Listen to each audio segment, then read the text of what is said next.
안녕하십니까. 저는 부산대학교 병원 이비인후과의 신성찬입니다. 오늘은 제가 두경부암의 진단과 치료에 대해서 말씀드리도록 하겠습니다. 두경부암은 이제 머리와 목 지역에 발생하는 암을 일컬으며, 이제 정확하게 해부학적으로는 이 두개골의 바닥면부터 이 쇄골의 위쪽 지역, 그러니까 요 지역에 발생하는 모든 암을 두경부암이라고 하고, 이제 구강이나 비강, 그리고 이제 안쪽에 있는 깊숙한 곳에 있는 인두, 그리고 후두, 그리고 갑상선까지 포함해서 이 지역에 발생하는 모든 암을 두경부암이라고 합니다.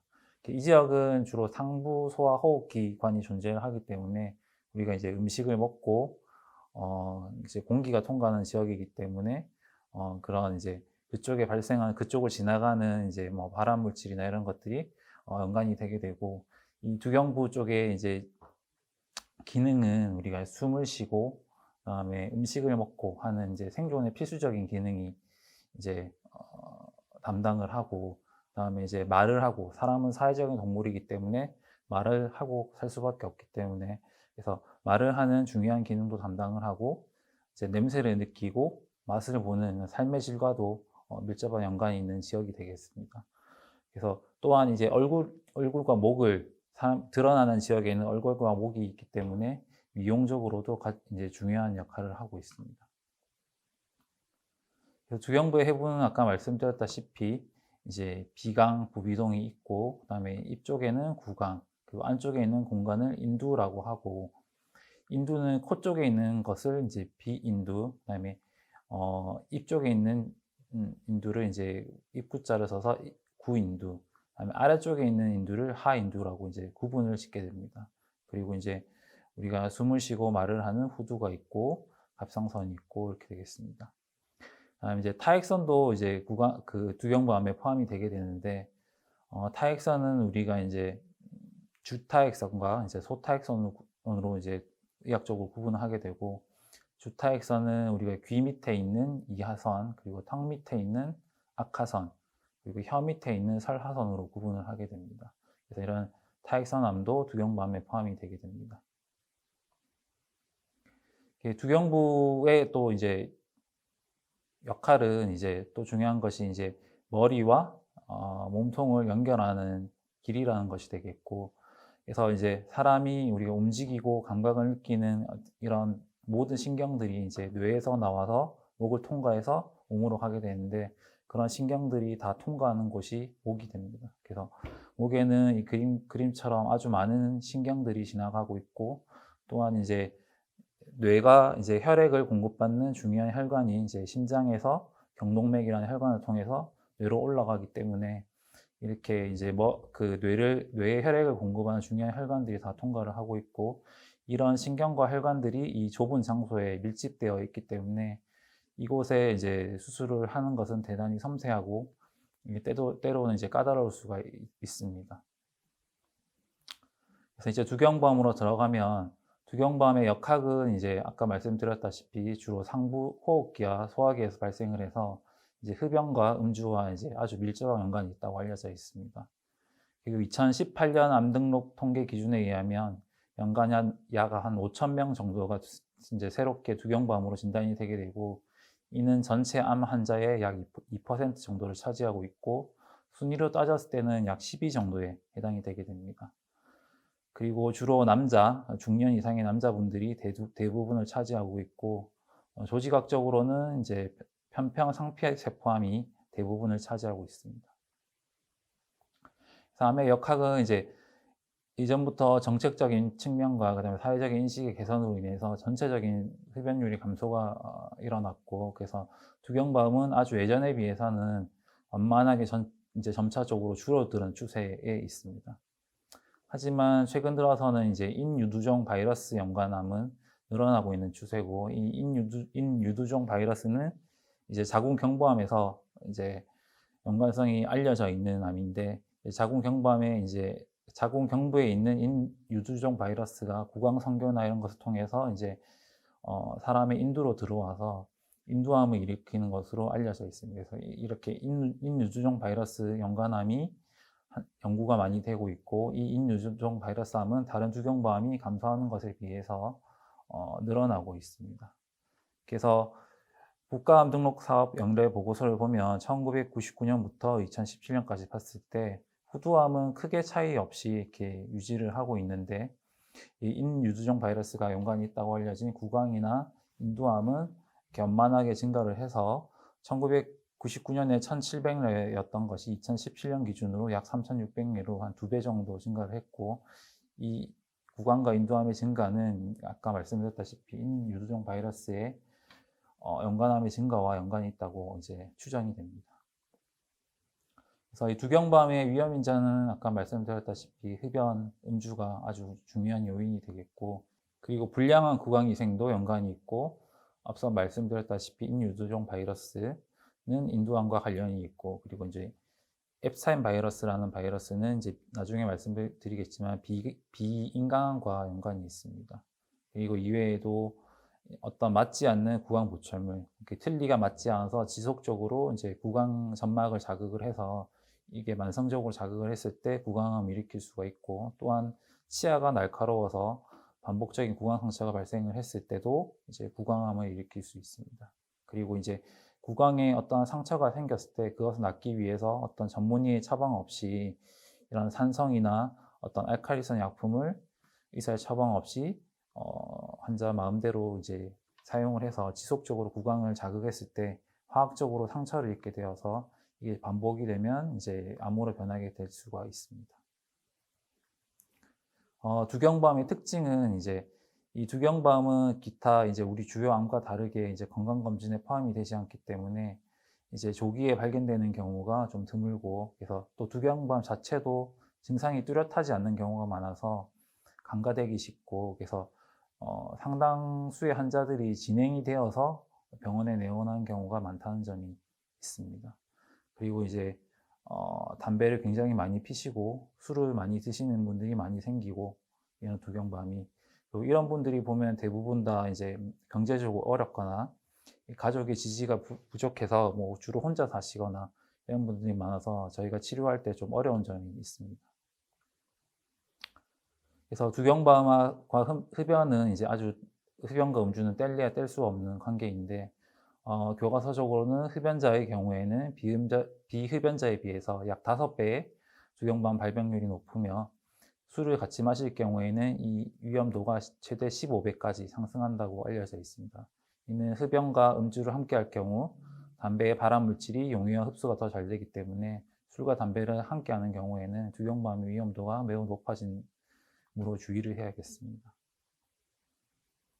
또 두경밤의 특징 중 하나는 이제 중복암과 2차암이 흔하다는 것이고, 중복암이라는 것은 암이 여러 군데 동시에 있는 것을 뜻합니다. 그래서 두경밤은 아까 말씀드렸다시피 소화 호흡 기관에 속하기 때문에 이것이 이제 담배와 술이 다 통과하는 통로이므로, 그것이 지나가는 통로에는 이제 길에는 다 암이 각각 발생을 할 수가 있고, 이것이 진단 시에 동시에 있는 경우도 흔하기 때문에 두경밤이 진단이 되었을 때는 그 아래쪽으로도 내시경이나 이런 걸 해서 식도암이라든지 다른 암이 동시에 있는지 면밀하게 평가를 해야 되겠고, 2차암이라는 것은 암 치료 후에 원래 암과 무관한 암이 발생하는 것이고, 두경밤 환자들이 두경밤 치료를 열심히 했는데 나중에 식도암이 발생을 한다든지 아니면 이제 폐암이 발생한다든지 이렇게 나중에 2차암이 발생하는 경우가 또 종종 있기 때문에, 이런 2차암이 발생을 하는지 치료 후에도 이제 정기적인 평가를 통해서 잘 평가를 해야겠습니다.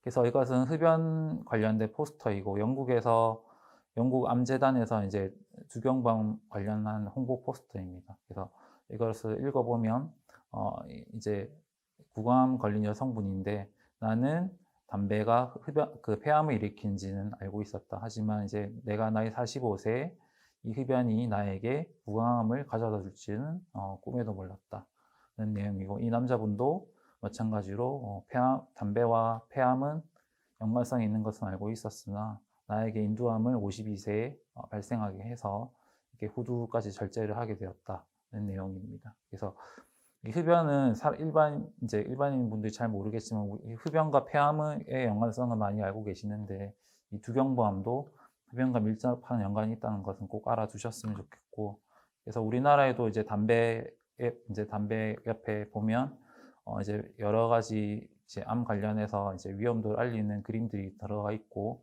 폐암뿐만 아니라 이제 후두암이랑 구강암처럼 이 두경부암도 담배 담배 상자에 이렇게 그림으로 나와 있어서 일반인들이 조금 인식이 올라가고 있는 것 같습니다. 이것은 이제 여담인데, 이제 담배는 한국에는 이제 씹는 형태의 담배가 없는데 외국에는 씹는 형태의 담배가 이렇게 많이 쓰고 있습니다. 그래서 이 씹는 형태의 담배는 이제 담배잎을 이렇게 포장을 해서 씹으면 이제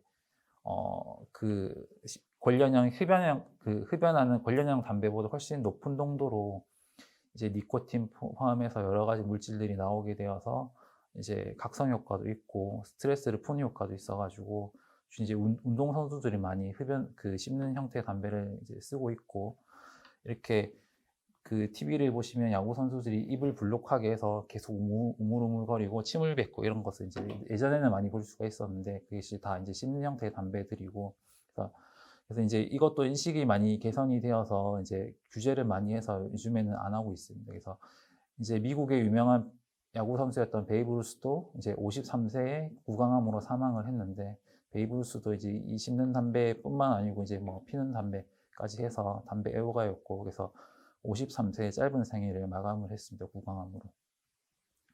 위에도 이제 뭐 메이저리그의 기타 유명한 선수들이 이제 구강암인과 이런 것들로 이제 투병을 하고 사망을 해서 이제 미국에서 메이저리그에서는 이제 경기 중에 담배를 이렇게 씹는 형태의 담배를 못 피게 규제를 하고 있습니다. 그리고 이제 인도가 이제 전 세계적으로 봤을 때 두경부암이 굉장히 많이 발생하는 나라 중에 하나인데, 보면 이제 인도에서 남성에서는 구강암이 전체 암 발생의 1위를 하고 있습니다. 그래서 인도 남성에서 가장 많이 발생하는 암이 두경부암이 구강암이고, 2위가 폐암, 3위가 위암이 되겠습니다. 그래서 인도에 이렇게 구강암이 많이 발생하는 이유는, 이게 인도에는 아주 다양한 형태의 담배가 존재를 하고 이것이 이제 과자값보다도 싸기 때문에 이런 어린아이들이 아주 어린 나이부터 이제 노출이 되어서 이제 어른들도 이 아이들이 이렇게 여러 가지 형태의 담배를 이제 먹고 쓰는 거에 대해서 크게 제재가 없고 문화적으로, 그래서 이제 어린 나이부터 이런 씹는 형태의 담배에 노출이 되어서 어린 나이 이렇게 유소년에도 구강암이 발생하는 경우가 있고 해서 인도에는 구강암이 굉장히 많이 발생하고, 이런 씹는 형태의 담배는 아주 고농도의 발암 물질들이 직접적으로 구강 전망을 자극을 하기 때문에 이렇게 관련형 피는 담배에 비해서 더 나쁘다라는 것을 알아두셨으면 좋겠습니다.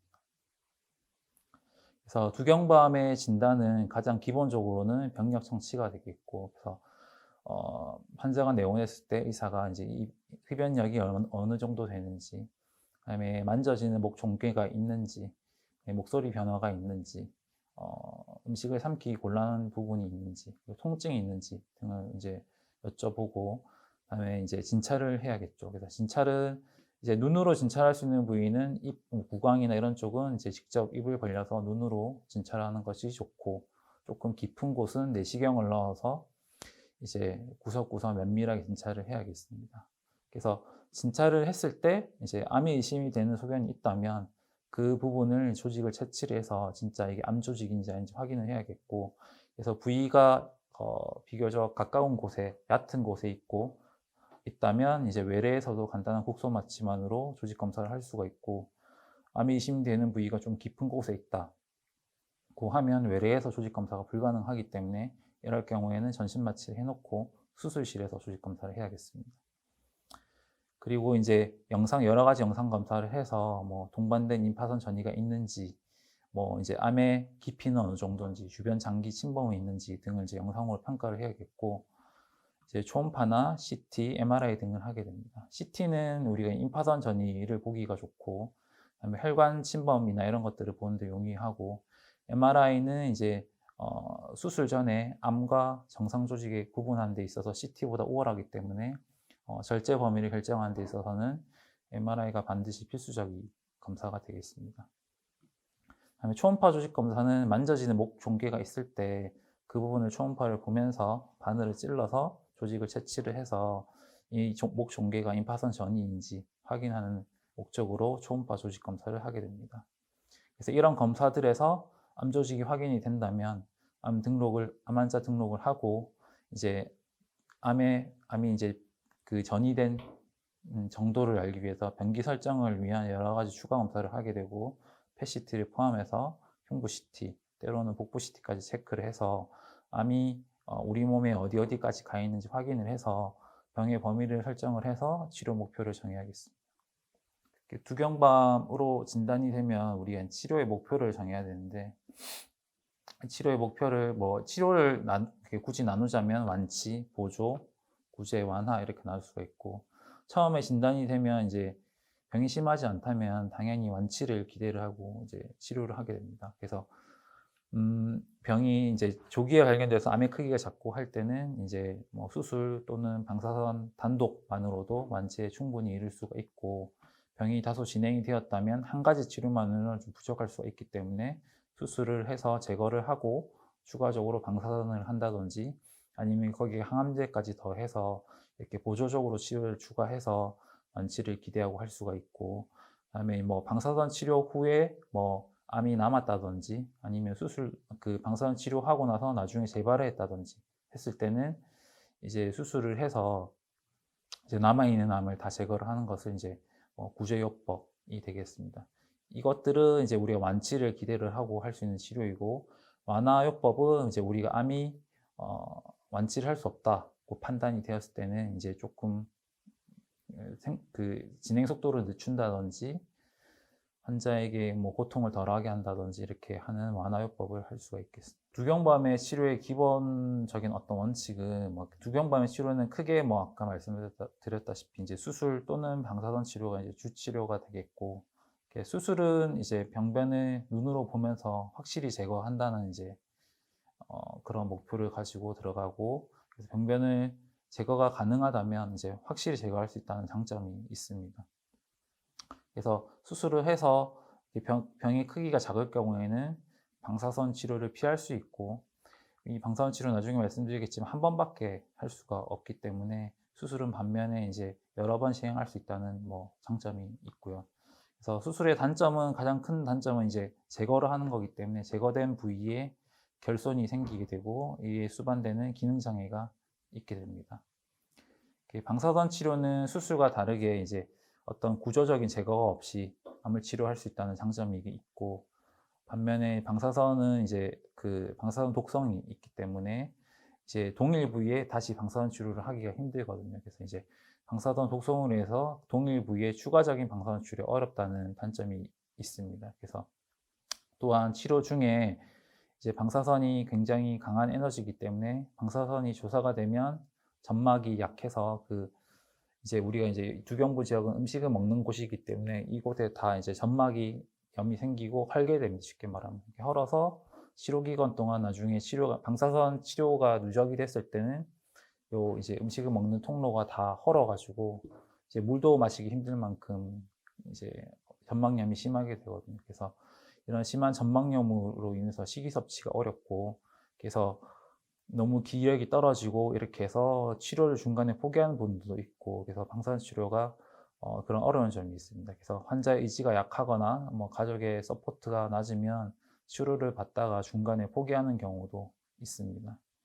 그리고 방사선 치료하고 나서 암이 남았다든지 이렇게 아까 말씀드렸다시피 구제 수술했을 때는 방사선 치료 후에 수술하는 것은 굉장히 수술이 까다롭고 그래서 초치료로 수술을 선택한 경우보다 이런 구제 수술 시에는 치료 성적이 훨씬 떨어지기 때문에 방사선 치료를 먼저 이제 하는 것은 이제 이런 한점도 있어서 신중하게 선택을 해야겠습니다. 그래서 이 수술과 방사선 치료 둘 다 훌륭한 치료지만 이것을 이제 어떤 환자에서 어떻게 이제 적용을 하는지는 굉장히 신중하게 결정을 하고 환자와 보호자와 여러 의사, 이 각 치료 파트 의사들이 신중하게 논의를 해서 정해야 되는 것이고 그래서 정리를 해서 다시 말씀드리면 이제 기능 장애를 최소화하면서 수술적으로 제거가 가능하다면 수술하는 것이 좋다고 생각이 되고 그리고 고령이나 기저질환 등이 많아서 항암 방사선 치료가 어렵거나 중도 탄력률이 높을 것으로 예상이 되는 경우에도 수술을 하는 것이 더 좋다고 생각이 됩니다. 하지만 수술로 인해서 이제 예상되는 기능 장애가 매우 크다. 음식을 먹을 수 없다. 뭐 말을 할 수 없다. 이런 아주 기능 장애 크다고 생각이 된다면 이제 항암 방사선 치료를 해볼 수가 있겠고, 그리고 항암 방사선 치료의 반응이 매우 좋은 암일 경우에는 처음부터 항암 방사선 치료를 하는 것이 좋습니다. 그래서 이런 치료를 결정하는 것이 이제 요즘에는 다학제 통합 진료를 통해서 하고 있고, 두경부암 다학제 통합 진료는 이비인후과, 방사선 종양학과, 그다음에 혈액 종양내과, 영상의학과, 회계학과 요 5개의 과가 모여서 매주 다학제 통합 진료를 하고 있습니다. 그래서 이 각 치료와 관계된 그다음에 사진을 분석해 주신 교수님들과 함께 환자와 보호자가 한 자리에 대면 진료를 해서 이제 그 환자가 원하는 부분을 캐치를 해서 환자 맞춤형 치료를 제공하는 것이고, 이게 저희가 생각하는 치료와 환자가 생각하는 치료가 항상 일치하지는 않거든요. 저희는 봤을 때 이제 수술을 해서 이렇게 완치가 될 수 있다고 생각을 하지만 환자가 수술은 부담스럽고 그런 경우도 있고, 아니면 이제 이전에 큰 수술을 해서 다시 한번 수술하는 건 힘들다 하는 분도 있고, 어떤 분들은 방사선 치료하면 좋을 것 같지만 주변에서 방사선 치료는 안 좋다더라, 방사선 치료는 하기 싫어요, 이렇게 하는 분도 있고, 그래서 그런 환자의 어떤 다 이렇게 요구하는 사항도 다르고 하기 때문에 그런 것을 저희가 충분히 만나서 얘기를 해서 환자에게 가장 적합한 치료를 제공할 수 있는 게 다학제 통합 진료가 되고 있고 활발히 시행을 하고 있습니다. 그래서 작년에 기사를 봤을 때 저희 병원에서 다학제 통합 진료를 약 1000내 작년 연말 기준을 했고, 이제 갑상선이 610내, 두경부암이 110내에서 이게 갑상선 두경부암이 약 1000내 중에 70% 이상은 이제 하고 있고, 이렇게 다학제 통합 진료를 부산대병원에서 가장 활발하게 하고 있는 과가 이비인후과가 되겠습니다. 그래서 이제 각 그 두경부암의 각 세부적인 특성을 이제 살펴보겠습니다. 이렇게 먼저 구강암을 보면, 구강암도 여러 가지 부위로 이 구강 안에서도 나누게 되는데, 이제 그다음에 설암, 그다음에 볼 쪽에 있는 점막, 협점막암, 그다음에 혀 밑에 있는 바닥에 생기는 구강저암, 그리고 잇몸에 생기는 지은암, 이렇게 구분을 하게 되겠습니다. 그래서 구강암 중에 가장 흔하게 생기는 게 혀에 생기는 설암이고, 설암은 이제 혀의 가측면에 주로 많이 발생을 하고요. 이렇게 궤양 형태라든지 이렇게 돌출되는 전개 형태로 생기게 됩니다. 그래서 구강암은 이제 제거가 가능하다면 수술로 제거하는 것이 첫 번째 치료 옵션이고 가장 좋은 치료가 되겠습니다. 그리고 이게 구강암은 비교적 이제 인두암에 비해서 앞쪽에 구강은 위치하고 있기 때문에 그래서 수술적으로 접근하기가 좀 쉽고, 절제 후에도 이렇게 기능 장애가 좀 덜하기 때문에 구강암은 수술하는 것이 가장 좋습니다. 우리가 구강암을 의심해 볼 수 있는 증상은 다음과 같고, 첫 번째로 호전되지 않는 구강 통증, 두 번째는 적절한 치료에도 불구하고 낫지 않는 구강궤양, 그리고 목에 어떤 덩어리가 만져진다든지 특별한 외상도 없이 자발적으로 구강에 출혈이 생긴다든지, 입을 벌리기가 어렵고 씹거나 삼키기 어려운 증상, 그리고 이유 없는 체중 감소, 목에 뭔가 지속적으로 걸리는 듯한 느낌이 있으면 우리가 구강암을 의심을 해볼 수가 있고, 특히 이제 잘 낫지 않는 구강궤양이나 목에 덩어리가 만져지면 반드시 병원을 찾아서 전문의 진찰을 받아야겠습니다. 구강암은 전암성 병변이라는 게 있는데, 이제 이게 전암성 병변이라는 것은 쉽게 말하면 암 전 단계가 되겠죠. 그래서 정상에서 암으로 가는 어떤 중간 단계로 보면 되겠고, 그래서 대표적인 구강암의 전암 병변은 구강 백반증, 백태 같은 것이 혀에 생기는 것이고, 홍반증, 이렇게 혀가 빨갛게 돼서 잘 없어지지 않는 것, 그다음에 편평태선이라고 해서 이렇게 구물 형태의 백태가 볼이나 혀에 생기는 것을 편평태선이라고 하고, 점막하 삼류증이라고 해서 밑에가 좀 단단해지는 것을 또 있습니다. 그래서 이런 네 가지가 대표적인 구강암의 전암성 병변이 되겠고, 혀에 이렇게 백태가 진하게 생기는 경우, 그다음에 혀에 이렇게 빨갛게 그 점막이 변성이 되어서 없어지지 않는 경우, 이거 홍반증이라고 하고, 그다음에 이렇게 볼 쪽에 특히 이렇게 그물 형태의 백태가 생기는 경우에 편평태선이라고 하고, 이렇게 구강암의 전암성 병변이 생기는 경우에는 이비인후과를 찾아서 조직 검사를 해서 이게 진짜 암인지 아닌지 확인해 보는 것이 좋겠습니다.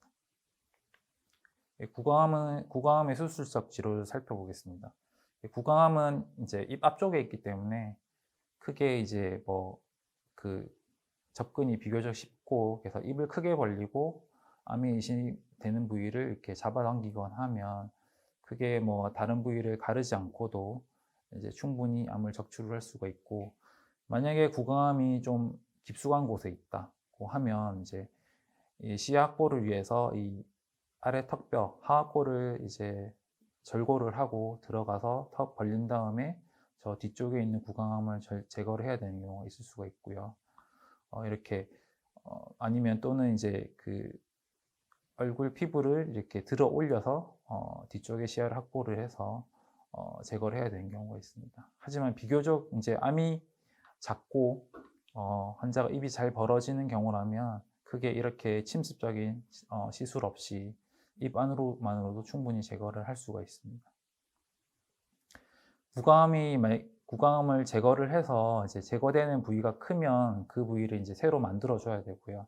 그것을 우리가 이제 재건이라고 하고, 이 재건이라는 것은 이제 다른 조직을 이용해서 메꾸는 거죠, 결손 부위를. 그래서 결손 부위가 작을 경우에는 입안의 볼 쪽이라든지 다른 조직을 이용해서 이렇게 돌려가지고 조직을 메꿔줄 수가 있고, 만약에 결손 부위가 커가지고 이식해야 되는 부위 조직이 크다면 아예 다른 부위에서 조직을 채취해 와서 이렇게 이식을 해줘야 됩니다. 이때는 보통은 이제 허벅지에서 피부부터 근육까지 이용해서 조직을 채취를 해서 이제 하고요. 그래서 허벅지에 피부 근육과 혈관까지 같이 이렇게 떼서 이렇게 결손 부위에 심어주고, 이 조직이 여기에 생착을 잘 하려면 이렇게 동맥과 정맥이 그 혈액 공급을 잘 받아야 하기 때문에 이렇게 이식한 조직의 동맥과 정맥을 목에 있는 혈관에 이어줘서 목으로부터 이제 그 이식한 부위에 혈액이 돌게 해서 이 혈액순환이 잘 되어야지만 이식한 그 피판이 잘 생착을 하게 됩니다. 그래서 이 재건 수술이 굉장히 까다롭고 시간도 좀 걸리고 좀 어려운 부분인데, 저희 병원에서는 이 재건 부분은 성형외과에서 담당하고 있고 굉장히 숙련된 교수님들께서 잘 해주고 계십니다. 다음으로 이제 구인두암을 보겠습니다. 구인두암은 구강보다는 조금 안쪽에 있는 공간이 되겠고, 그래서 접근하기가 조금 구강암보다는 좀 까다롭습니다. 그래서 구인두암을 수술을 할 경우에는 이제 조금 더 어려운 측면이 있는데, 만약 구인두암이 크기가 작을 경우에는 입 안으로도 이제 충분히 제거를 할 수가 있고, 구인두암이 좀 더 깊숙한 곳에 있거나 크기가 클 경우에는 입 안으로만 제거하기 어려운 경우가 있거든요. 그래서 그럴 때는 이제 아까 말씀드렸다시피 하악골을 갈라서 벌려가지고 뒤쪽의 시야를 충분히 확보를 하면서 이렇게 종양 의사가 눈으로 보면서 확실히 제거하는 방법이 있고, 요거는 다소 침습적이 되겠고요. 만약에 구강암이 크기가 작다고 하면 우리가 요즘에는 로봇이나 이런 것이 많이 발전을 해서 이렇게 훌륭한 시야에 작은 기구들을 넣어가지고 요 좁은 지역의 암을 충분히 깨끗하게 제거를 할 수가 있습니다. 그래서 구인두암이 크기가 작은 1, 2기 정도 됐을 때는 이 로봇 수술도 이 암을 제거하는 데 충분히 훌륭하다고 생각이 됩니다. 그래서 이 구인두는 이제 우리가 구강 앞쪽은 우리가 음식을 이제 혀 같은 경우는 이제 씹은 음식을 목 뒤로 보내주는 역할을 하고, 이제 뒤쪽에 구인두는 음식을 이제 완전히 밑으로 보내주는 역할을 하거든요. 그래서 삼키는데 굉장히 중요한 역할을 합니다. 그래서 이 구인두를 만약에 수술을 해서 크게 제거를 하게 되면 이제 삼킴 장애를 초래할 수가 있거든요. 그래서 이 구인두암이 병변의 크기가 크고 좀 깊숙한 곳에 있을 때는 수술했을 때 삼킴 장애가 거의 필수적으로 동반이 되기 때문에 이 구인두암은 수술보다는 방사선 치료도 많이 하게 됩니다. 예. 다음으로 비강과 비인두암이고, 비강은 요 코 안쪽에 있는 공간을 비강이라고 하고, 비인두는 코 제일 뒤쪽에 있는 인두 부분이고, 부비동은 코 옆에 있는 공간을 부비동이라고 합니다. 이런 곳에 이제 비강, 부비동암, 비인두암이라고 하고요. 이 비강과 부비동이 크기가 작을 경우에는 수술로 제거가 가능한데, 만약에 진행이 되어서 절제가 어렵거나 이 부분은 이제 얼굴이기 때문에 제거를 했을 때 외형적으로 또는 기능적으로 장애가 클 경우에는 항암 방사선 치료를 할 수가 있습니다. 비인강암은 코 제일 안쪽에 깊숙한 곳에 이제 생긴 암이기 때문에 이거는 접근이 조금 어려운 측면이 있고, 그래서 수술보다는 항암 방사선 치료를 하게 되고, 이 부분은 바로 위쪽으로 또 뇌가 인접하고 있기 때문에 수술할 때 위험성이 있습니다. 이 비인강암은 이제 생소하지만 이제 저희 뉴스에서 보셨다시피 이제 배우 중에 김우빈 씨가 비인강암으로 진단이 되었고, 최근에 완치까지 된 것으로 알고 있습니다. 그래서 비인강암은 항암 방사선 치료했을 때 이렇게 그렇게 심하지 않다면 충분히 완치가 잘 될 수 있다고 생각이 됩니다.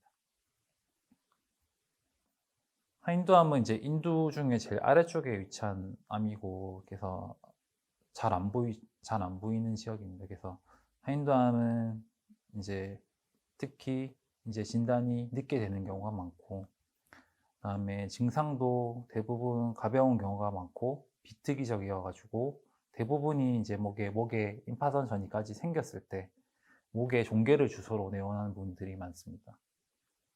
운이 좋으면 우리 검진하다가 위내시경 중에 발견이 되는 경우도 있고, 이런 경우는 대단히 이제 운이 좋은 경우가 되겠죠. 그래서 진행된 경우가 되게 많고, 임파선 전이를 잘 하고 특징이, 그다음에 주변 조직, 주변에 바로 후두, 식도, 그다음에 기관, 그다음에 갑상선 이 다 인접해 있기 때문에 이게 하인두암이 점점점 진행이 되게 되면 주변 장기를 침범을 해서 이렇게 침범된 장기까지 같이 제거를 해야 되기 때문에 수술이 되게 커지는 경우가 많고, 수술했을 때 장애가 남는 경우가 되게 많아서 보통은 수술을 하기 힘든 경우가 많습니다. 그래서 부병밤 중에서도 특히 예후가 좋지 않다, 주변 장기도 많고 임파선 전이도 잘하고 해서, 그래서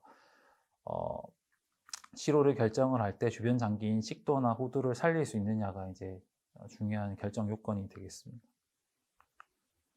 그래서 병변의 크기나 주변 조직 침범에 따라서 이렇게 이제 비교적 작을 때 발견이 되면 이제 레이저나 로봇 수술 같은 걸 해서 이제 그 종괴만 딱 절제를 할 수가 있고, 종괴가 만약에 이 밑에 그림처럼 이제 암이 커가지고 후두 쪽으로도 침범을 하고 있고, 이렇게 후두를 살릴 수 없는 경우에는 유도항암 화학요법이라는 것을 해서 항암 치료를 먼저 선행을 해서 종양의 크기를 줄인 다음에 수술로 하든지, 아니면 이제 항암 치료에 반응이 좋을 경우에는 이어서 방사선 치료를 해서 완치를 기대를 해볼 수가 있습니다. 하인두암은 수술을 했을 때 여기 음식을 먹는데 아주 중요한 기능을 하기 때문에 삼키는데 장애가 거의 올 수밖에 없고, 그래서 수술보다는 이제 항암 방사선 치료를 하는 경우가 많습니다.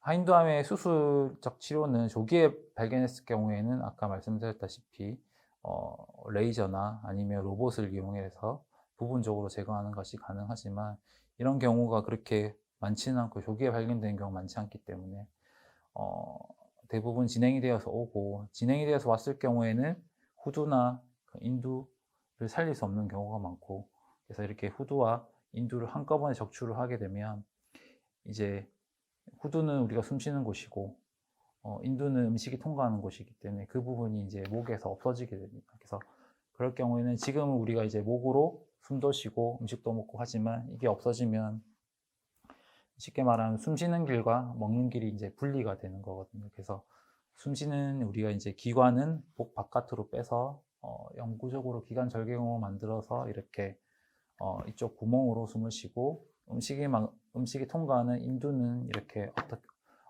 다시 다른 조직을 이용해서 만들어 가지고 음식을 먹고, 이렇게 음식을 먹는 길과 숨 쉬는 길이 분리가 되게 됩니다. 그래서 그 인두를 제거하는 방법은 아까 말씀드렸다시피 이제 허벅지 쪽에서 조직을 떼서 이렇게 튜브 형태로 말아서 인두의 모양을 만들어 주는 방법도 있고, 식도까지 만약에 같이 제거가 된다든지, 이렇게 유리 유리 피판수리를 시행하기 힘든 경우에는, 또는 이제 그 인우두 적출술을 하고 식도까지 같이 제거됐을 경우에는 배 쪽에 있는 위를 끌어올려서 인중에 이렇게 직접 연결해서 해주는 이제 위를 이용해서 재건을 해주는 수술을 또 해볼 수가 있습니다. 그 후두암은 목소리 변화가 특징입니다. 그래서 우리가 후두는 성대를 기준으로 세 지역으로 나누게 되는데, 성대가 있는 지역을 우리가 성문이라고 하고, 성문보다 위쪽을 성문상부, 성문보다 아래쪽을 성문하부라고 합니다. 그래서 이 세 지역의 암의 특징이 조금씩 다르고, 그래서 성문암 같은 경우에는 성대 주변에 이렇게 암이 생기고, 성대에 이렇게 혹이 생기게 되면 목소리 변화가 나타나서 비교적 병원을 일찍 오는 경우가 많고, 그래서 이 성문암이 이렇게 병원에 일찍 왔을 때는, 내원했을 때는 1기나 2기로 진단이 되게 되고, 그럴 경우에는 수술을 해서 충분히 좋은 치료 성적을 거둘 수가 있고, 성문상부암은 이 성대보다 위쪽에 있는 지역이 되겠고, 그래서 이게 성대까지 내려가지 않았을 때는 목소리 변화가 나타나지 않아서 성문상부암은 성문암에 비해서 비교적 이제 진행이 되어서 진단이 되는 경우가 많습니다. 그래서 성문암은 다시 살펴보면 이제 이게 성대에 혹이 생기게 되면 목소리가 변하기 때문에 종양 발생 초기에 목소리 변화가 바로 나타나고, 그로 인해서 이제 작을 때 발견이 될 수 있다는 장점이 있습니다. 또한 성문암은 주변에 임파선이 발달이 덜해서 이제 임파선 전이율이 다른 암에 비해서 상대적으로 많이 떨어지고, 그래서 조기에 발견되는 경우가 많고, 그래서 이게 1기나 2기에 조기에 발견된 성문암은 방사선 또는 레이저 성대 수술 단독으로만 충분히 완치가 될 수 있고, 치료 성적이 90% 이상으로 굉장히 좋습니다. 만약에 이것이 진행이 되어서 한 3기 정도, 주변 성대 마비가 있다든지 주변 조직 침범이 조금 있으면 이제 항암 방사선 치료 또는 수술을 하게 되고, 이게 더 진행을 해서 이렇게 후두 바깥으로 뚫고 나간다든지 이렇게 주변 조직을 많이 침범을 하게 되면 후두를 이제 살릴 수가 없습니다. 그럴 때는 후두를 전부 제거를 해야 됩니다. 성문상부암은 이제 성대보다 위쪽에 생기는 암이기 때문에 성문보다 위쪽에서 암이 생겨가지고 성대 쪽으로 내려오기 전에는, 성대 침범이 발생하기 전에는 목소리 변화가 없게 됩니다. 그래서 목소리 변화가 생기기 전에는 진단이 어렵기 때문에 진행된 상태로 발견이 되는 경우가 많고, 이 성문상부는 성문과 다르게 주변에 임파선 조직이 풍부하기 때문에 조기에 임파선 전이하는 경우가 많고, 그래서 상대적으로 성문암보다 예후가 좋지 않습니다. 그래서 성문상부암은 비교적 작을 때 발견했을 때는 이제 수술로 제거하는 부분 절제 수술하는 것이 가장 추천이 되고, 조금 더 진행을 해서 이제 주변 조직 침범이 있다든지 했을 때 3기 이상으로 진단이 됐을 때는 항암 방사선 치료를 하고, 더 침범을 해서 주변 조직부 광범위하게 침범을 했을 때는 후두 전절제술을 하는 것이 추천이 됩니다. 다음으로 이제 타액선암이 되겠고, 타액선은 아까 말씀드렸다시피 주타액선이 이하선, 악하선, 설하선이 있습니다. 그래서 이 이하선, 악하선, 설하선은 이제 우리가 이제 중요한 신경들이 같이 지나가고 있는데, 이하선 같은 경우에는 우리가 이제 안면신경, 그리고 악하선, 설하선 같은 경우에는 설신경, 설하신경들이 다 주변으로 지나가고 있어서 수술할 때 이런 신경을 어쩔 수 없이 희생을 시켜야 되는 경우도 있지만, 가급적이면 이런 신경들이 이제 환자의 삶의 질에 있어서 중요하기 때문에 이 신경이 꼭 침범이 있는 것이 아니라면 가급적이 살리는 것이 이제 살리도록 노력을 하고 있습니다. 이 타액선암은 앞서 말씀드린 두경부암과 다르게 소화 호흡 기관이 아니기 때문에 흡연 음주와는 직접적인 연관성이 입증되어 있지 않습니다. 타액선암의 특징은, 두경부암은 대부분 다 조직이 편평상피세포암 이렇게 주로 이제 한 가지 조직의 암이 이제 나오지만, 타액선암은 조직이 굉장히 다양합니다. 그래서 이 최종 진단된 조직의 타입에 따라서 예후도 아주 다를 수가 있고, 수술 전에 뭐 세침이나 아니면 총생검 등을 통해서 조직 검사를 먼저 하고 수술을 하게 되지만, 최종 결과가 다르게 나오는 경우도 있고 그래서 이렇게 수술 전에 정확한 확진이 어려울 수도 있고, 이는 세침 흡입 검사와 중심 생검의 정확도에 한계가 있기 때문에 그럴 수가 있고요. 그래서 수술을 통해서 정확한 채취한 조직을 통해서 정확한 조직 평가를 하고 병기 설정을 통해서 추가적인 수술 이후에 추가적인 방사선 치료라든지 이런 추가 치료 여부를 결정을 하게 됩니다. 수술 시 여러 가지 신경들이 인접해서 지나가고 있는데, 그 신경들은 아까 말씀드렸다시피 이제 우리 삶의 질에 있어서 굉장히 중요한 신경들이기 때문에 수술 시 신경을 최대한 종양이 명백하게 침범이 있지 않다면 수술 시 신경을 최대한 보존하면서 수술을 하고 있습니다. 두경부암 수술을 하고 나서 어떻게 관리해야 되는지는 이제 당연히 금주, 금연은 필수적이 되겠고, 수술하고 나서 이제 말하는 거, 그다음에 목소리 내는 것들이 어려울 수가 있고, 발음하는 것, 그리고 음식을 삼키는 것도 어려울 수 있습니다. 그래서 이런 부분들은 재활 치료를 통해서 극복을 해야 하고요. 그래서 후두암 같은 경우에는 후두를 제거하게 되면 이제 말을 할 수가 일단 없겠죠. 소리를 내는 것도 힘들고 말을 하기가 좀 힘들어집니다. 그래서 우리가 이제 프로복스라든지 뭐 식도 발성, 그리고 전기 후두 같은 여러 가지 방법들을 통해서 후두가 없는 분들에게 이제 음성 재활을 할 수가 있고, 이 세 가지 방법들을 통해서 후두를 다 제거를 하더라도 어느 정도 말을 할 수 있고 소통을 할 수 있는 방법들을 도와드릴 수가 있습니다.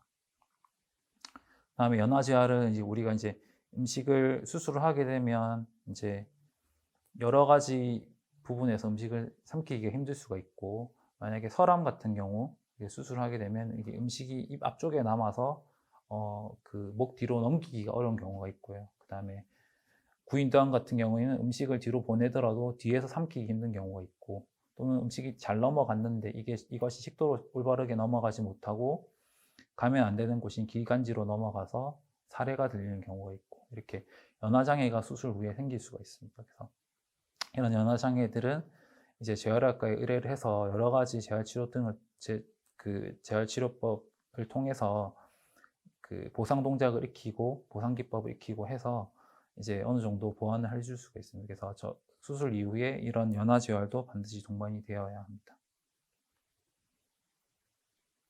그래서 끝으로 이제 두경부암 환자분들께 이제 당부를 드리면, 이제 두경부암으로 처음 진단이 되면 보통 환자분들이나 가족분들이 이제 처음 들어보는 병명인 경우가 되게 많고, 이 두경부암에 대한 정보가 좀 다른 암에 비해서 많이 없기 때문에 좀 그런 부분에 있어서 환자나 보호자분들이 어려워한 점이 있습니다. 그리고 치료를 할 때 뭐 크게 수술 또는 방사선 치료인데 여러 가지 고려할 점들이 많기 때문에 저희도 선뜻 이제 이렇게 수술할 것인지 방사선 치료할 것인지를 결정하기 어려운 경우가 되게 많고, 그래서 그런 것들을 이제 저희가 이제 다학제 통합진료를 통해서 충분히 많이 보완을 하고 있고요. 그래서 다학제 통합진료는 이게 숙련대 의료진과 다학제 통합진료를 통해서 환자 맞춤형의 최선의 결과를 도출할 수 있기 때문에 다학제 통합진료가 두경부암에 굉장히 좋은 어떤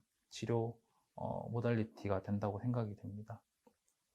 그리고 수술 또는 항암 방사선 치료 모두 이제 진행되는 경우에는 수술을 하던 항암 방사선 치료를 하던 이제 치료부터 회복까지 소요되는 기간이 굉장히 깁니다. 입원도 보통 한 달, 최소 한 달 정도 생각을 해야 되고, 재활 치료까지 했을 때는 2, 3개월 이상 이제 지나야지만 어느 정도 일상생활이 회복이 되기 때문에 치료 기간을 좀 길게 생각을 해야 되고, 이 치료 기간 동안 환자의 의지도 굉장히 중요하고 가족들이 든든한 지지도 있어야 되고, 그다음에 적절한 영양 보충을 해서 환자가 빠르게 회복이 될 수 있도록 해야 합니다. 그 치료 이후에도 술이나 담배를 안 하는 것이 이제 재발을 줄일 수 있는 노력이 되겠고, 그다음에 치료 이후에도 똑같이 정기적으로 외래 검진을 통해서 재발을 하더라도 이게 재발이 작을 때, 조기에 발견이 됐을 때는 빠르게 치료를 할 수가 있는데, 재발이 병원 안 오셔서 재발이 늦게 발견된 경우에는 손을 쓸 수 없는 경우가 많기 때문에 정기적인 외래 검진을 통한 재발의 조기 발견이 매우 중요하다고 생각이 됩니다. 이상 제 발표를 마쳤습니다. 두경부암은 말씀드렸다시피 좀 다소 생소하고 정보가 많이 없는 경우도 많기 때문에 이번 기회를 통해서 환자분들이나 보호자분들에게 어느 정도 정보를 드릴 수 있는 기회가 되어서 좋은 기회라고 생각을 하고, 저희 부산대병원은 다양한 숙련된 의료진과 다양한 케이스를 이전부터 많이 했기 때문에 환자분들이나 보호자분들께서 믿고 애원해 주셨으면 감사하겠습니다. 이상 발표를 마치겠습니다.